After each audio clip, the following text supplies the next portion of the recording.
Destitute, still dirty and splattered with blood. Siren and her elderly husband have no home left and no business. And right now they feel there's very little to live for. If I was smaller, I would not stay here. Never. This is not a country. Not a country. I was bleeding from 6:30 till 10:30. No hospital accepting. All the people are on the street. Like so many of Beirut's residents, they've been up all night protecting their property. Often for these people, it's simply because they've nowhere else to go. As dawn broke over this devastated city, there was sheer exhaustion as well as shock. This is what it's like for literally miles around.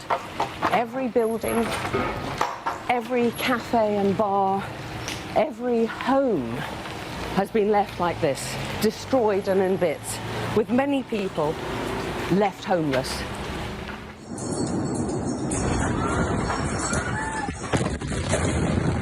This was the moment an explosion ripped through the city's port and devastated neighborhoods for miles around. The shockwave was felt all over the city. A place so scarred from decades of conflict had never seen anything quite like this before. Nearly 3,000 tons of ammonium nitrate, which had been stored at the port for 6 years, exploded with a ferocity many likened to a nuclear bomb. The stream of sirens from emergency services was constant. For thousands of people at home or at work, there was no warning and no way to get to safety, only utter shock at the magnitude of this disaster. I was fishing. I heard that there was a fire. I turned and started to head home and heard something explode. Then this happened. I got injured. I didn't know anything. Security forces were mobilized across the city, closing off roads leading to the site of the blast. Everything here has been torn apart. Homes, businesses, banks, so much of it reduced to rubble. Hospitals across Beirut are struggling to cope. Many thousands have been injured. They're still counting them and locating the dead. I went to another hospital and they told me they were at full capacity. I saw a man whose leg had been cut off and a boy who was looking for his parents. So I thought to myself, my injury is minor and the hospital has more to deal with.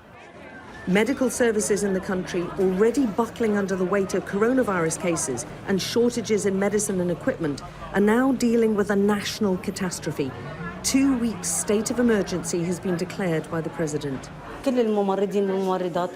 Every one of our crew, doctors and nurses are operating, even administration. Everyone is working. We have a lot of damage, as you can see. All the ceilings have collapsed at the entrance and the glass windows of the patients' rooms.